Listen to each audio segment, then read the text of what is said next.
It is Throwback Thursday, and that means it is time for our weekly series called The Way It Was. That's right. We're looking back at stories from this week in history, powered by the incredible archives here at CBS News. This week, from February 8th to February 14th, we're looking back at the day Nelson Mandela walked out of a South African prison a free man. It was Trump versus Trump. In 1990, divorce that would become a tabloid sensation. And, you talking to me? You talking to me? You talking to me? You talking to me? A look back at Taxi Driver 40 years after its release.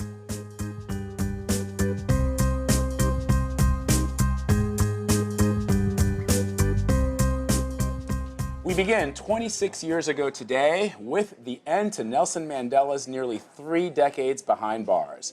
On February 11th, 1990, Mandela walked out of Victor Verster prison in South Africa a free man. For 27 years, he was locked up because he dared to challenge South Africa's apartheid government, one responsible for atrocious human rights abuses. Mandela's release will become a major step in ending apartheid in the country. The late Bob Simon, who passed away 1 year ago today, was there. After 27 years, his head was high and his fist was clenched.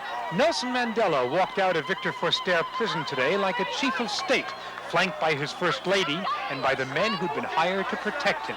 There they were, the South African State Police, providing security for the man who'd once been the most wanted man in Africa.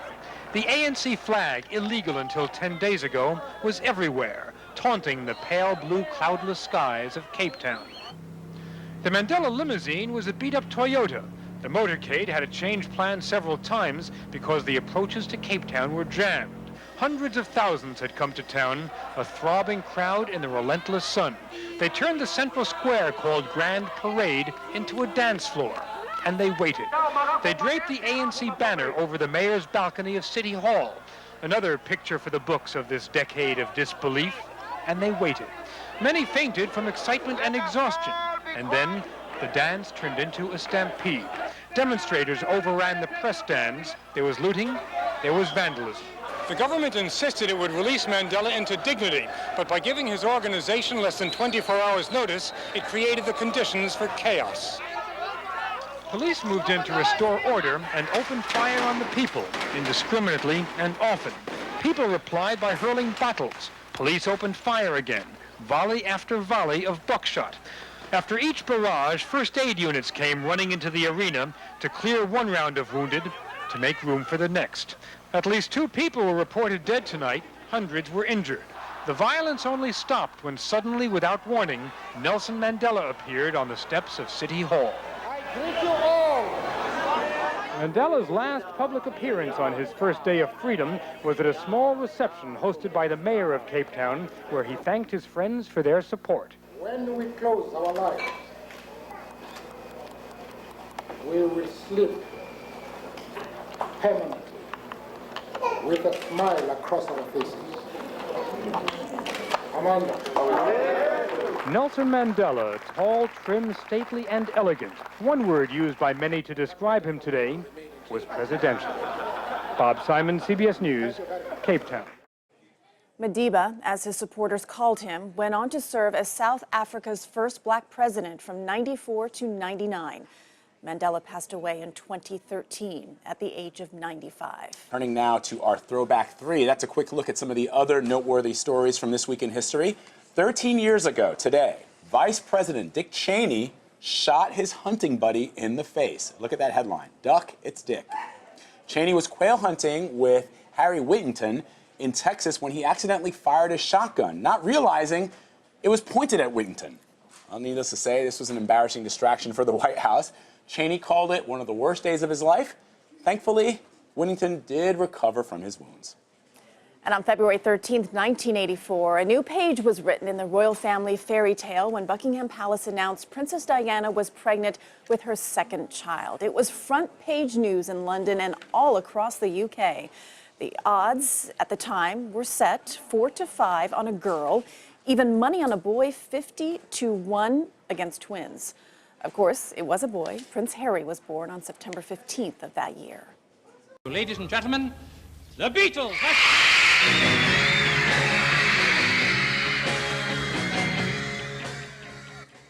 And on February 9th, 1963, Ed Sullivan introduced America to the Beatles.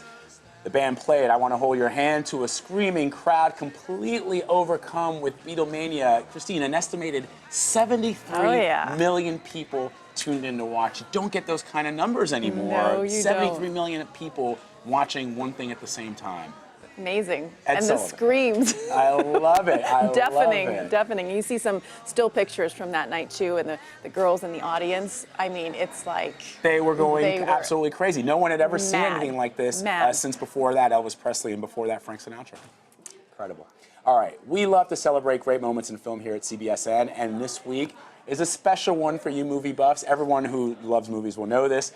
40 years ago on February 9th, 1976, Taxi Driver hit the theaters. You talking to me? You talking to me? You talking to me? Well, then who the hell else are you talking to? Talking to me? Well, I'm the only one here. I'm the only one here. That's one of the film's most memorable scenes, the one that gets played over and over again. The legendary Robert De Niro playing Travis Bickle, a troubled Vietnam War veteran who becomes a taxi driver in New York City. It is often considered one of the greatest films of all time. Nominated for a Best Picture that year, but did not win. Incredible Martin Scorsese, who directed that. And in the movie, Bickle befriends Jodie Foster's character, Iris, a teenage prostitute. In 1977, Barbara Hauer interviewed a then 13-year-old Foster about her role. Are you really 12 and a half? Listen, mister, it's your time. 15 minutes ain't long. Show business is the only life you've ever known, really. I guess it's, what do they say, born in the trunk? Yeah, like that. 3 years old I started. I went to the agent and I said, you know, I really wish you'd send Jodie out. At that time she said to me, well, I want you to curl her hair and I want you to put a little dress on her. And I said, I'm not going to do that. So she said, well, she's not commercial. She'll never sell. Jodie Foster had to sell. Her mother, Brandy, was divorced and left with 4 children to support. When you play a role like a hooker, 12-and-a-half-year-old hooker, do you take these thoughts home with you? No. I mean, that's all I ever talk about are films. But I don't take them home with me. I mean, I'm not even thinking about them when I'm on the set. It's just, you just read the lines, that's it. Now, did you push her to do that role? No. We, in the beginning, I had, you know, I had second thoughts about it. But I know her very well. I know it wasn't anything that she didn't know about, that we hadn't discussed. What about boys? What about them? I don't know. I mean, they're okay as friends and everything, but I've got a lot of time for boyfriends. And Well, the boys in your school, are they aware of the fact that you're a star? Well, I never even thought of myself as a star. I just always figured myself as just, you know, a kid that plays in movies. When you go to the movies, do people recognize you? Do they say, look, there's Jodie Foster? They don't say, look, there's Jodie Foster. They say, are you somebody? Or they say, that really bothers me. They say, are you Tatum O'Neal? Or they say, aren't you that kid? But I get kind of embarrassed when I'm in front of my friends. But it's nice, you know. It's nice to be singled out of everyone. You're just sitting around eating your ice cream or whatever you're doing. Somebody comes up to you and says, are you Jodie Foster? It's nice. It was such a wonderful, it's a movie, it's a psychological thriller, and as we pointed out, it is considered by many one of the greatest films of all time. And it wasn't just Jodie Foster and De Niro that was in it, Albert Brooks was in the movie, Sybil Shepherd was in the movie, Harvey Keitel was in the movie, and it just presented a view of America, and especially these vets that were coming back from Vietnam in a very unique way that hadn't been seen before. And also the cinematography, the use of music was just unbelievable. And now today we see what a wide range that Robert De Niro has from there to Meet the Fockers. Exactly. Well, you know, I think this put him on the map. That along with The Godfather Part 2, that was his first big role. All right, how about we get to this? The drama that played out on the small screen and tabloids everywhere. The 1990 divorce between Donald J. Trump and Ivana Trump. Here is Richard Roth. It's like the buildings they name, the hotels or casino, or like the helicopter or the airline. It's like the football team or the board game, another deal in the Trump tradition. The greatest, the biggest, the best. This time, though, it's a breakup. Now under development, the Trump divorce. Donald and Ivana are in negotiations. It was a storybook merger, or so it seemed, the billionaire builder and the Czechoslovak model. Married for almost 13 years, the public personification of marital bliss. I always said I'm a traditional girl. Donald is the boss, and I like it that way. If it's a meal, she'll make a meal. If it's a family, she'll raise a family. And if it's running the Plaza Hotel, it's running the Plaza Hotel. Donald Trump reportedly walked out this week, saying the marriage was no longer working and hoping to settle under terms of a prenuptial contract guaranteeing Ivana the house, the kids, and more than $20 million. Ivana has rejected the deal through a lawyer calling the contract unconscionable and fraudulent. This is so sudden, the only New York tribunal that's heard the case is the Court of Public Opinion. Donald's definitely getting the better end. She gets $20 million. What's he worth? $16 billion? That $25 million should be a fair settlement under any circumstances.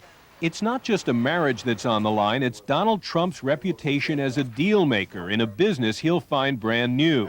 And as Zsa Zsa Gabor once observed, you never really know a man until you have divorced him.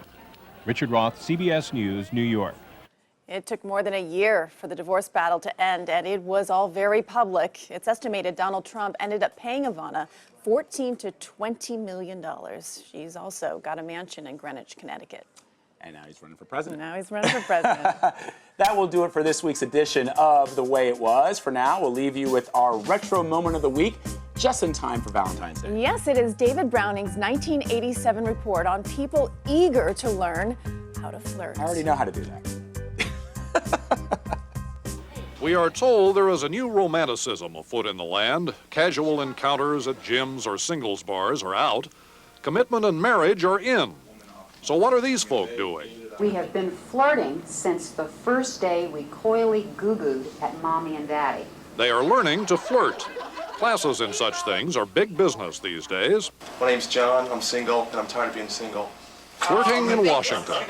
Learning the art of conversation in Seattle. It's love at first sight. Who said that one? And in Los Angeles, that hip new trend, ballroom dancing. And slow, slow, quick, slow. Helping people connect is a major growth industry, attracting not only the shy, the young, and the restless, but older veterans of previous romantic campaigns, a lot of men. They're coming into these classes because they're disoriented. How does a 30 or 40 or 50-year-old date? That's what they want to find out. They start by finding out what turns the opposite sex off. Piled on the makeup that it's real thick on the face. An obvious hair transplant. Obvious. Dirty nails. Dirty nails. Probably polyester. And they can progress to advanced techniques. In Dallas, you can go to lectures on the art of kissing. Ideally, one should kiss at the point when you have been trying to restrain yourself from kissing for some minutes, and she's been restraining herself from kissing for some minute. The ideal time is when she's about to die to have you kiss her. Ensminger recommends studying the great movie kisses for inspiration. And if you're not quite at that stage yet, Humor is an excellent way, but the surefire winner is the compliment. so remember, compliments, slow, quick. And above all, say the flirting experts, honesty, truth in advertising will land you your Valentine. And 1, 2, back, rock, trip. David Browning, CBS News, Los Angeles.